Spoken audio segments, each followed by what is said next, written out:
Olá, estejamos em paz, que nos abençoe o meigo Rabi da Galileia, companheiro incondicional de nossos dias, de nossas horas. Trouxemos para a nossa reflexão no dia de hoje um tema que nos fará refletir sobre os momentos que estamos vivendo.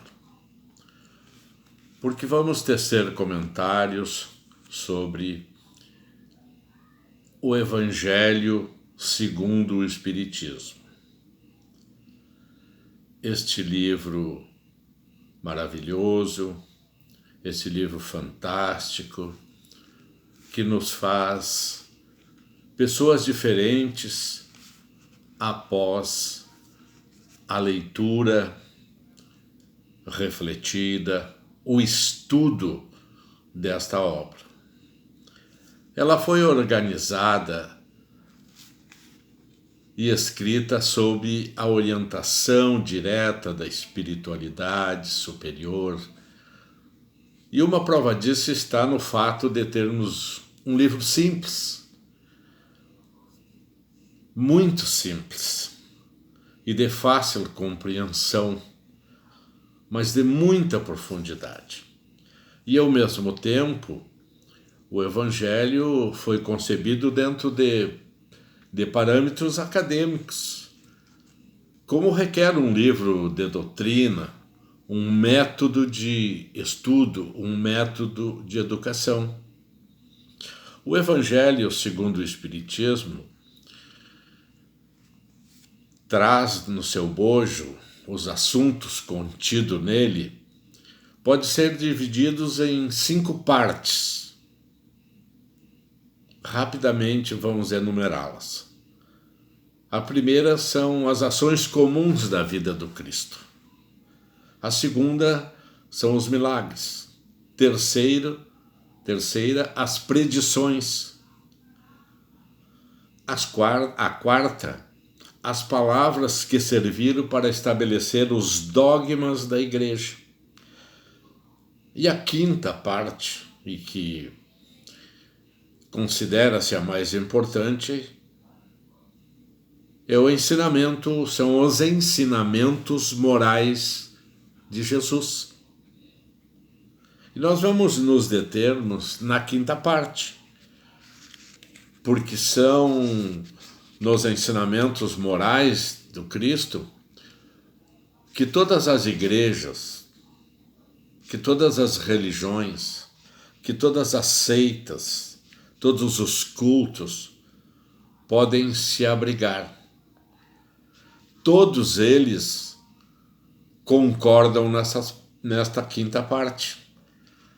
As outras 4 partes são motivos de discórdias em função de cada um ter os seus dogmas próprios, de cada um ter os seus conceitos, os seus artigos de doutrina, enfim, tem várias situações que levam à discordância, mas a quinta parte todos se encontram.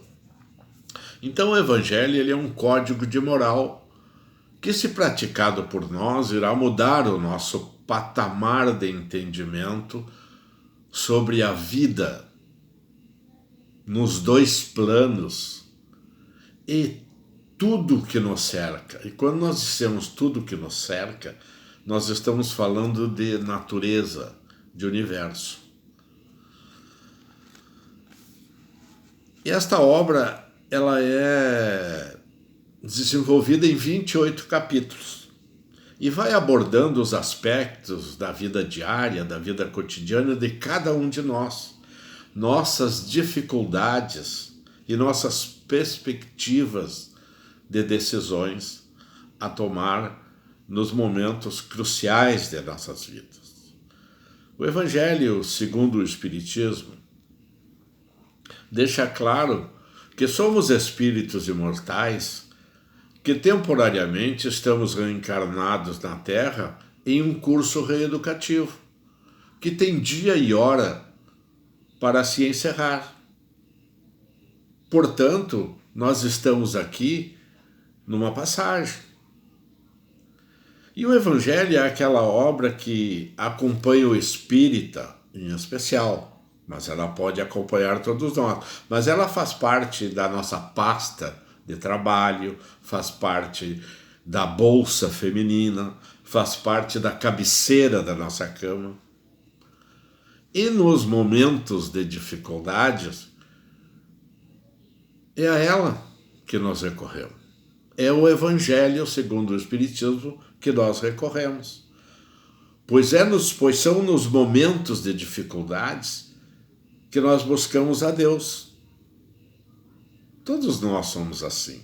Quando nós estamos felizes, com saúde, empregados, com dinheiro no bolso, aí nós nos perguntamos, precisamos de Deus para quê? Se estamos com todo esse processo de felicidade. Daí nós somos autossuficientes.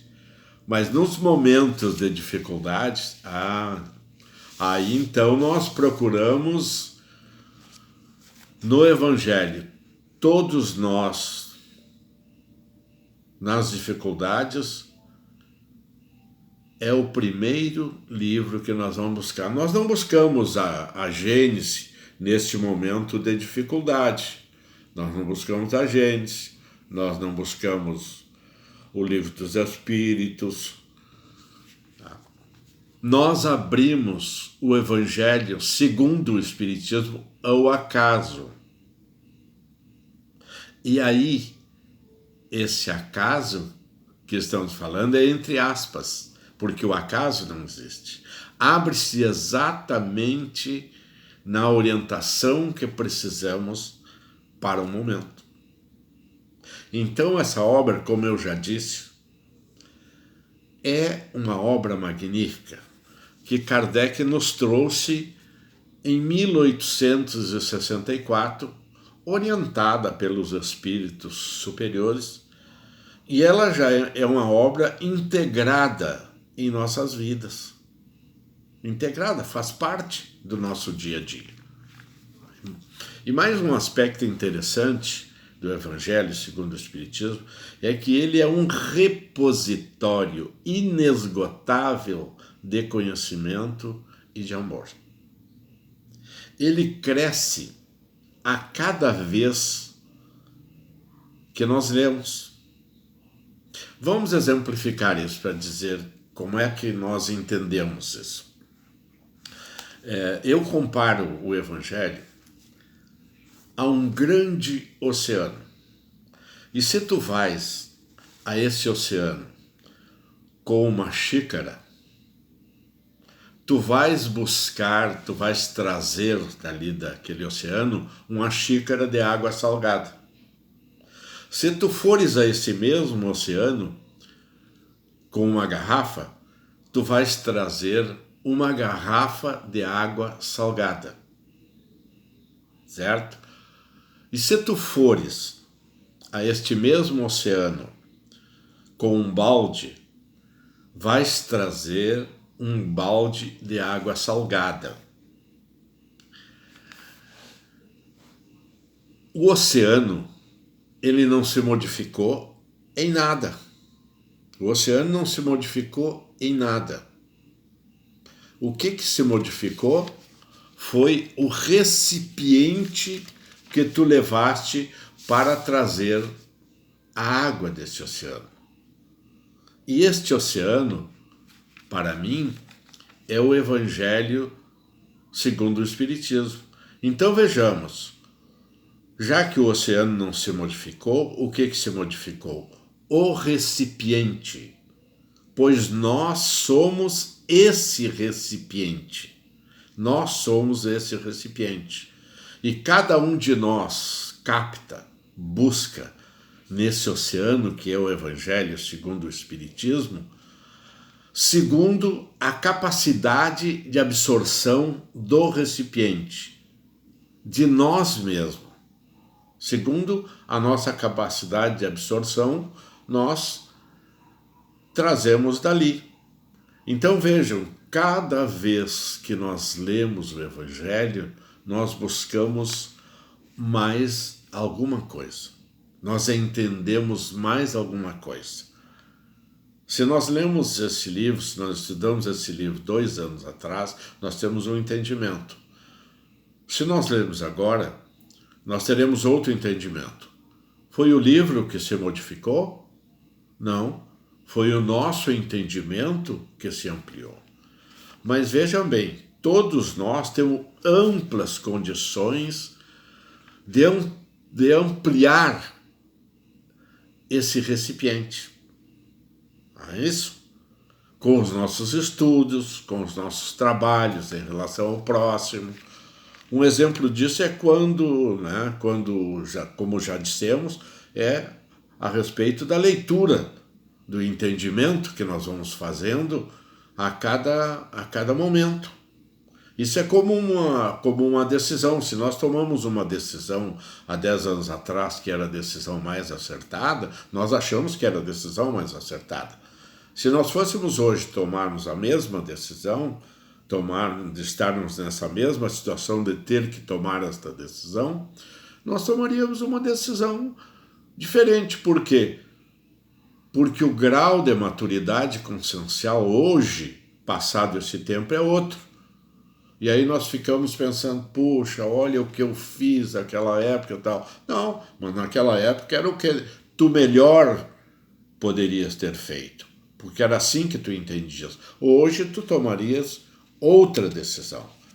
Assim é o resultado do estudo. E esta obra faz isso conosco. Esta obra faz isso.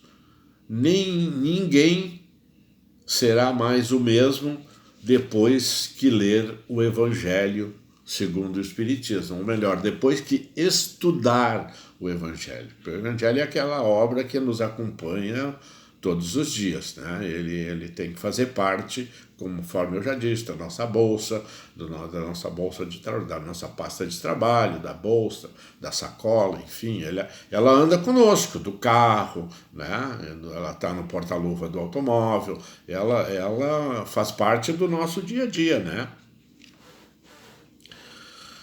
E tem mais uma coisa, levando para o lado prático, assim, do dia a dia, mais prático ainda do que isso que estou falando, porque eu estou falando do lado prático do Evangelho, ele insere em nossas vidas um quesito muito importante, que é o quesito da imortalidade. Já que somos espíritos imortais,